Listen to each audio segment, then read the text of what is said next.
So Ant-Man and the Wasp was once again directed by Peyton Reed and once again features Paul Rudd, Evangeline Lilly, Michael Douglas, Michael Pena, as well as a few new additions including Michelle Pfeiffer, Lawrence Fishburne, Hannah John Kamen, Walton Goggins.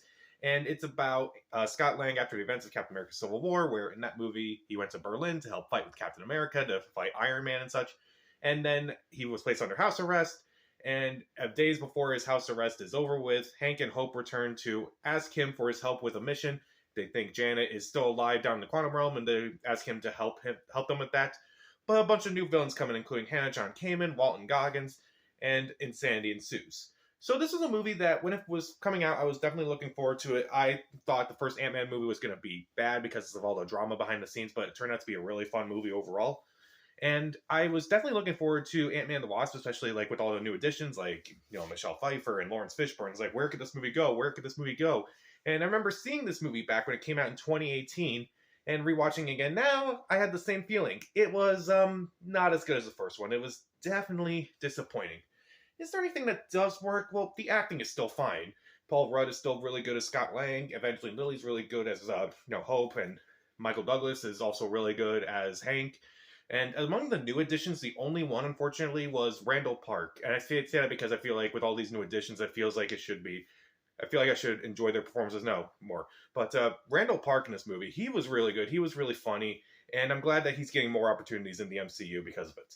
And it's definitely funny. There were definitely times where I laughed, but I don't think I laughed as much as the first Ant-Man movie, but I was still laughing. And it definitely is fun overall. I would say that because of the events of Infinity War, which happened right before this movie came out, yeah, it definitely is a lot more fun. It's definitely a lot more calmer and kind of more of a safe bet than anything. And I do think there are a lot of really fun, creative action scenes, like the kitchen fights when Wasp is really fighting him for the first time, as well as where they enlarge the Hello Kitty Pez. That was pretty fun. And it definitely has better effects. Like, I think a lot of the CGI is definitely cleaned up a bit from the first movie. That was one of my big complaints about the first Ant-Man movie. It definitely feels a lot more clearer and a lot more, I wouldn't say realistic, but it definitely looks a lot better than the first movie. It's definitely cartoonish, but I kind of dug it for its cartoony ways. It was fine. It was enjoyable, but I do have issues with it. And also the cliffhanger. The cliffhanger, I actually really do like the mid-credits scene where you haven't seen the movie. Scott's going into the quantum realm while Hank, Hope, and Janet are all kind of like listening to him, watching him, and about to bring him back into the real world. And they're like, okay, we'll bring you in 5, 4, 3. And then they just disappear because they were snapped during Infinity War. That I thought was a really good cliffhanger into Infinity War. And also, a lot of people give the post-credit scene, the one with the ant playing drums, they think that's a bad post-credit scene. I kind of like it, honestly. It's kind of like has a lot. It's kind of dark because it has I don't know. I do feel mixed about it now that I think about it. I think it gets a lot of hate, but I feel like some of it's undeserved. I kind of like the fact that they kind of show what this world is kind of like without all the chaos, and it's just quiet, and but there's just this ant playing the drums. But I also kind of don't like that in retrospect because it just reminds me of the major problems in the MCU, which is let's try to fix all these let's just try to fix the tension away from what just happened. Let's just try to make people happier. Let's just throw in a joke and everything. It kind of doesn't work, but I kind of give it a little more credit, honestly. I still find it enjoyable. So, what don't I really like? A lot of the new additions, in my opinion, just did not work. Michelle Pfeiffer, she's barely used in this movie. She's seen once in a dream sequence. She kind of interacts with Hank and Hope, but she's doing it through Paul Rudd, which was kind of a weird sequence. She does interact with Michael Douglas at one point when they're in the quantum realm together, and then she vanishes in the mid-credit scene. I hope Michelle Pfeiffer gets more to do in Quantum Mania. Lawrence Fishburne, he gave an alright performance, and there is an interesting dynamic between him and Hank. It's interesting, but it's never really developed properly, I feel like. Hannah John Kamen, I thought she did an alright job. I don't know, I felt like her performance was fine.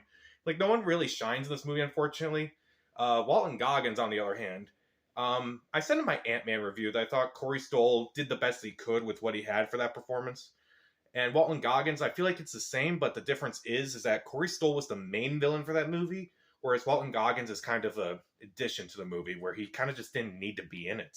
I feel like you could have cut his character out entirely and it would have made the movie better.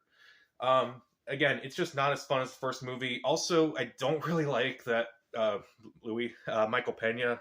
He doesn't really have as many funny scenes where he's just explaining things.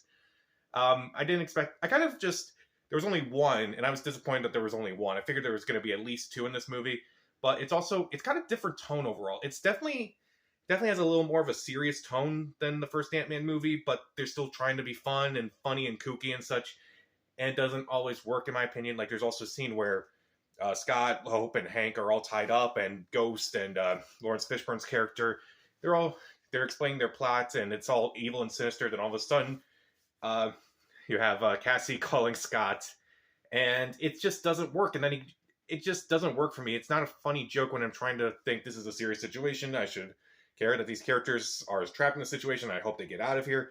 But here's a joke in the middle of it. It just didn't work for me. And it showed the best parts in the trailer.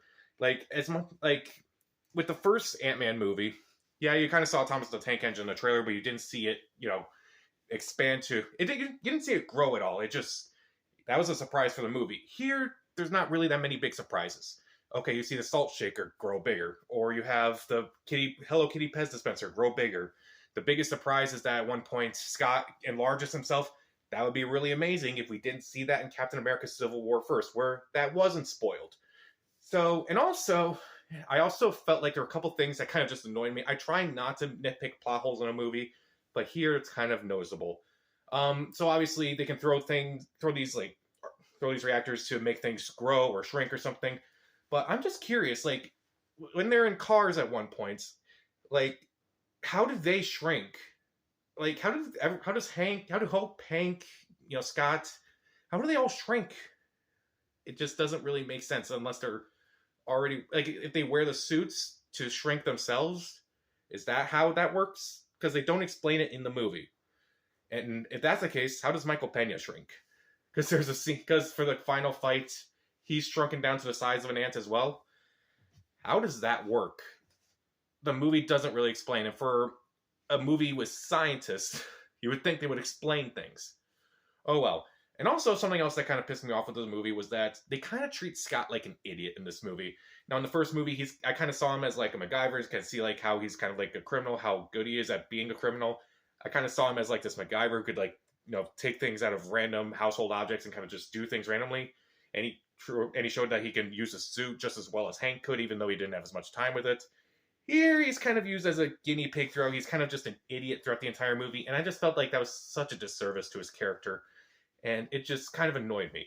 And I guess the biggest thing I really just don't like is that it was missing the Edgar Wright flair. I felt like with the first Ant-Man, you can definitely tell that they were upset over the loss of Edgar Wright, and they're trying to make a movie that's like one of his movies with his style. And this movie clearly didn't have that, unfortunately. And if you see from the credits, there's like 5 writers involved in this movie, including Paul Rudd, and you can just tell that all these writers are just coming up with different things, and none of them really stick. None of them really. I won't say they don't work. I just say they're trying to do too much, and it just doesn't always work for me. So even though the acting is good and it can be fun, and there are a lot of creative scenes, and it is cartoonish overall, I kind of didn't care for a lot of the new additions. I didn't care for the tone. I didn't care for like how they treat some of the characters. And again, there are just some nitpicks of this movie that I just can't get behind.